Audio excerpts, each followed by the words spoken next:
DEADPIT.com.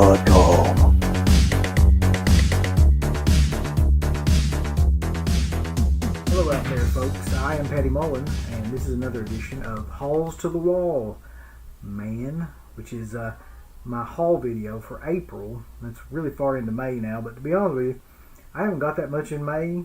May has been a trying fucking month, to say the least, for me, so I have not shopped that much. And that being said, I'm probably going to just include the stuff that I've got in the past couple of weeks into this, haul video. So there's a bunch of different studios here. There's some stuff from Arrow. There's some stuff from Vinegar Syndrome. There's some stuff that's not any kind of Blu-rays or stuff like that. But we'll just go through it. That's what we do. So first up is from Arrow's sale. This was an Easter sale. I got William Friedkin's To Live and Die in L.A. Never seen this movie, but it's one that every interview or anything I've seen with him, somebody will reference this movie being like it's underrated and one of his best films. So I went ahead and got that. And I like William Friedkin. He's one of the better directors from the 70s, and also one of the better interviews that you will hear right now. The Initiation, I kind of remember this movie. It's got Daphne Zuniga.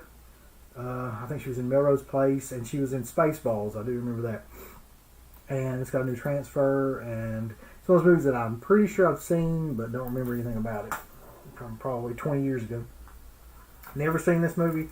I had this movie on VHS when I was a kid, scared stiff, and I never watched it because something about the cover art, and it wasn't this cover art, I don't think, just freaked me out so much that I never bothered to watch it.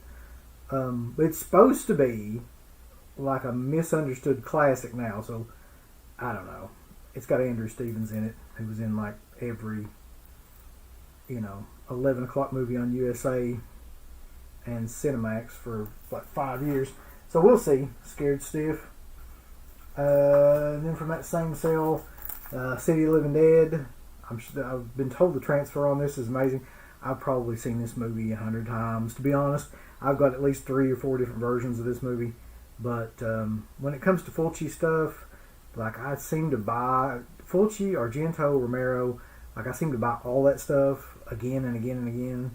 It's just the stuff that I keep going back to. And still to this day, if I see something like that on Shudder, I'll watch it if I see one of their movies.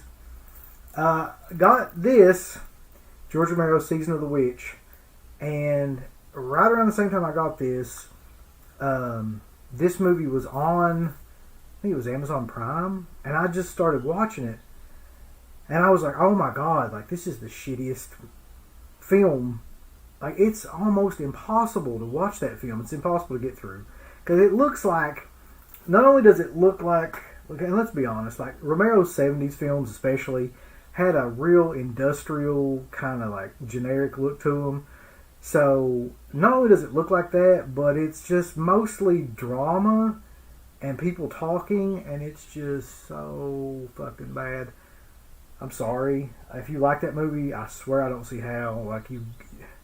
If you like that movie, I kind of feel like you're just one of those people that like things that are to be underrated, because, and just to be that guy that likes that shit, because there's nothing about that movie that's worth a fuck.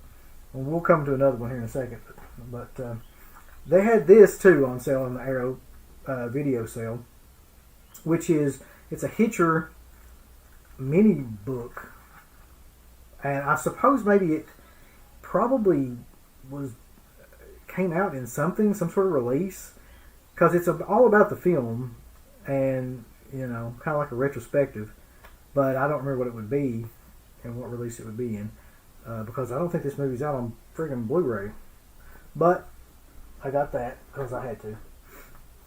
And then I was like, okay, well, we'll just fucking get There's Always Vanilla too, which is another Romero film. I've never seen this movie. Something tells me, after going through Season of the Witch, that I probably do not want to watch this. But 1971, we'll see, I guess. And so, these I just bought straight up. I don't think there was a sale. There might have been a sale on this one. I think that there might have been a little bit one on this Tourist Trap, the Uncut edition. the one that just recently came out. And I agree with Stephen King. This film wields an eerie, spooky power.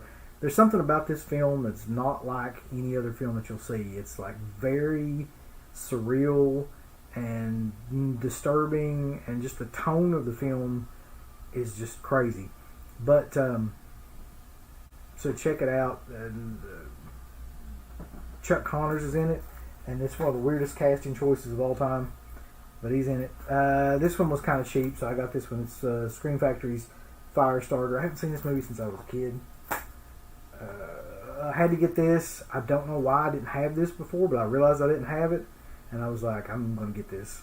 It's one of the better John Carpenter films, and there's a bunch of retrospectives on it. A lot of people just watch this movie and they're like, I don't know what the fuck's going on, and it's cool and all, but like they don't, like, there is a whole bunch of stuff going on in this movie that if you didn't know some of the behind the scenes stuff, you probably would never pick up on. So I encourage you to watch like some of those retrospectives about what's actually going on in that movie, because when you put it all together, it's insane how much detail went into that movie. And then this giant thing came in. So this is the Vinegar Syndrome, which, to be honest, like I said, May has been crazy for me, so I haven't even opened it, which I'm doing right now as we speak. So we're gonna see what's in this thing together.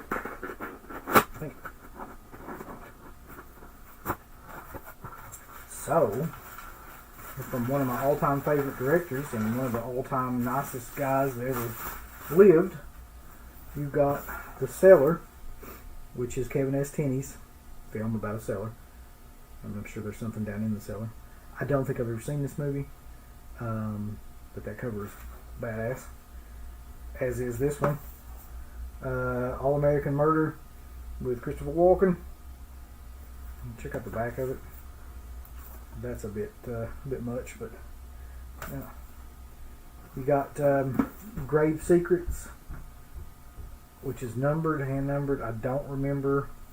It's one of the BSA ones, apparently. I don't remember seeing this, but I do remember the cover, that cover. And then a new series that they put out, which is Homegrown Horrors, which when I say it sounds a lot different. This is 3 separate movies that were made by like kind of indie directors, and some of these I've actually seen. You got Fatal Exam, Beyond Dream's Door, and Winter Beast. I've seen Beyond Dream's Door, and I'm pretty sure I've seen Winter Beast, but definitely Beyond Dream's Door. So it'll be interesting, and I always support Vinegar Syndrome, whatever they come out with. So there's that, and they're getting ready to have their big friggin' Black Friday, halfway to Black Friday sale. You got to go on there because everything's half off, and that's how you get the majority of the deals that you're going to ever get from that place, and it's well worth it to get on there. So some other stuff that I bought around those same times, I got the Pieces vinyl soundtrack that Arrow was selling. That looks awesome. And I got the Lords of Salem Waxwork record. Now they had one of these that was in like a wooden box that was a special edition that you could buy. It's limited to like, I can't remember, 100, 300, something like that. And it was like $300 or something. So no. I mean, I love this soundtrack, to be honest. Like, I like all the music in this film, especially like the main theme and the theme that they had for the record that gets played. I thought that was like amazing. And I really think it's one of Rob Zombie's better films. There's a lot of people that shit on it, and I do not understand why, because it's like one of his best films. I mean, if you look at that, and then look at like the 4 or 5 other things he did right after that, like 31 and 3 from Hell, and any of that stuff that he did after Lords of Salem, this is a fucking masterpiece compared to that. So got those 2, and that's about it for this month and for last month. Really, it's been a lean couple of months, but I'm sure I'll get back into it soon. So check us out over at DeadPit on Patreon. Check us out at deadpit.com. Check us out on our Facebook page. And, more surprises will be coming. There's always surprises, and there's always weird, ominous happenings going on at Dead Pit. But I am Uncle Bill, and I'll catch you on the flip side, man. A special thank you goes out to our supporters on Patreon. The Patreon website has a complete archive of the Dead Pit Radio shows starting way back in 2005, in addition to all of the midweek shows archived, commentaries, all that good stuff. If you're interested, and we appreciate all the support, go to www.patreon.com/Into the Dead Pit. Tiers start as low as $1 per month.